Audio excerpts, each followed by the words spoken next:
अखिल भारतीय खंगार क्षत्रिय समाज द्वारा मध्य प्रदेश के विधानसभा चुनाव से पहले एक बार फिर समाज को संगठित करने और शासन और सरकार को एहसास दिलाने की खंगार क्षत्रिय समाज को समाज में अन्य वर्गों की तरह पूरा सम्मान मिल सके, इसके लिए अखिल भारतीय खंगार क्षत्रिय समाज द्वारा राष्ट्रीय अधिवेशन आयोजित कराया जा रहा है।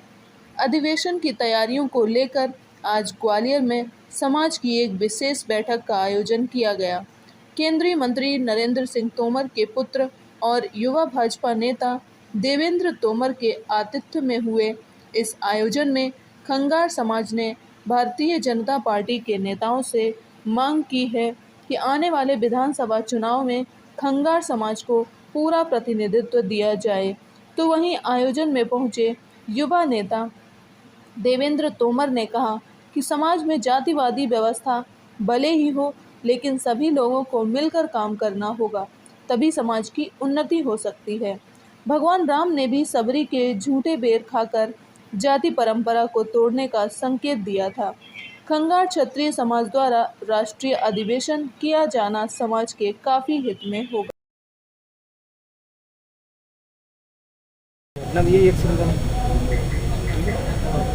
राष्ट्रीय सम्मेलन की बात चल रही है, उसको लेके आपकी बैठक है, क्या आपकी धीरे-धीरे किस तरह का सम्मेलन होने वाला है?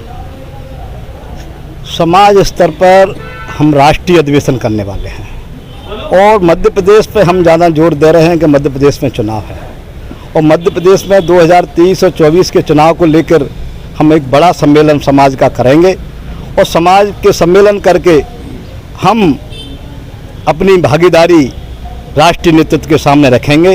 अभी हमारी भागीदारी पार्टी में कम है और पार्टी की भागीदारी बढ़े। माननीय मुख्यमंत्री शिवराज सिंह जी चौहान, आदरणीय नरेंद्र सिंह जी तोमर जो कृषि मंत्री है भारत सरकार के, उनका आशीर्वाद समाज पर हमेशा रहा है। उनसे आग्रह करेंगे कि समाज का प्रतिनिधित्व 2023 में होना चाहिए।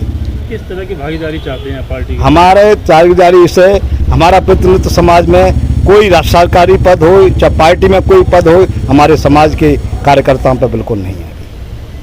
सम्मेलन का मुख्य उद्देश्य क्या होगा? सम्मेलन का मुख्य उद्देश्य है कि समाज को एकत्रित करके ये ताकत हम लोग मध्य प्रदेश में दिखाएंगे कि हम इतनी संख्या में लोग हैं, हजारों की संख्या में, फिर हमारा पार्टियों में हमारा प्रतिनिधित्व क्यों नहीं है? चाहे सरकार के रूप में हो चाहे संगठन के रूप में, हमारे कार्यकर्ताओं पर कोई पद नहीं है। इसलिए उसको हम ताकत दिखा के एक सरकार को और संगठन को ये ज्ञात करेंगे कि हमारा संगठन भी मध्य प्रदेश में बहुत ज़्यादा है। हमको भी सरकार में और संगठन में भागीदारी मिलना चाहिए। अगर नहीं मिलेगी तो समाज इस पर विचार करेगा। प्रतिनिधित्व नहीं मिलता है तो क्या करेंगे आप?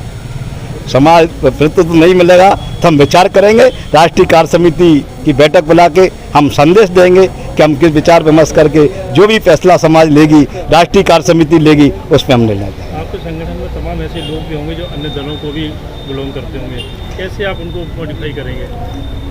हमारे और भी हमारे कार्यकर्ता समाज के और पार्टियों में काम कर रहे हैं। मैं जो कार्यकर्ता हमारे काम कर रहे हैं उनको पार्टियों से भी मैं आग्रह करता हूं, राष्ट्रीय अध्यक्ष होने के नाते उनको भी प्रतिनिधित्व मिलना चाहिए अपनी जगह। और उनको प्रतिनिधित्व नहीं मिलेगा तो हमारे लोग कैसे काम करेंगे? चाहे कोई भी दल हो, हमारे लोग काम कर रहे हैं, हमारे समाज के लोग कार्यकर्ता काम हैं, पर कोई भी पार्टी में अच्छा काम कर रहे हैं तो उनको भागीदारी होना बहुत ज़रूरी है। जब हम मनुष्य जीवन में आते हैं तो निश्चित तौर पर एक इंसान के रूप में जन्म होता है और जैसा हमारा पुरातन काल रहा है, अगर हम महाभारतकालीन काल को भी देखें या रामायण को भी देखते हैं तो भगवान राम ने भी सबरी को बिल्कुल गले से लगाया है। तो मैं ऐसा समझता हूँ कि हम सब इंसान हैं। ये जाति प्रथा तो धीरे धीरे इस देश में और हमारे समाज में आ गई है और मैं ऐसा समझता हूँ कि सारे समाज को ऐसा मानना चाहिए कि हम हिंदू हैं और हमारी जो देश की आत्मा है वो हिंदू है। हम सबसे पहले हिंदू हैं, फिर हम भारतीय हैं, उसके बाद फिर हम कुछ कह सकते हैं अपने आप को। लेकिन आज मैंने जो बात भी कही उसमें यही कहा कि हम सबको अपने आप को हिंदू मानकर आगे बढ़ना चाहिए और निश्चित तौर पर जब हम जाति समाज में हैं तो समाज के लिए काम करना चाहिए, इसमें कोई दो राय नहीं। जिस प्रकार से हम अपने शारीरिक विकास के लिए रोज़ भोजन ग्रहण करते हैं और इसी प्रकार से हमें आंतरिक विकास के लिए भी आध्यात्मिकता का साधन अपनाना पड़ता है। इसी प्रकार से समाज को भी इकट्ठा करने के लिए निश्चित तौर पर इस टाइप के कार्यक्रम भी आवश्यक होते हैं, जिससे समाज एक हो। जब समाज एक होगा, अपनी शक्ति को पहचानेगा, तब वो शक्ति राष्ट्र हित में लग सकती है और तब वो अपने आप को भारतीयता के रूप में महसूस करेंगे। देश में इस समय लहर है, खासकर युवाओं में बात की जाए तो जी। हिंदुत्व की लहर चल रही है जी। अब जिस तरह के जो सामाजिक कार्यक्रम हो रहे हैं उनमें भी हिंदुत्व की बात की जा रही है, तो क्या लगता है आने वाले समय में आप?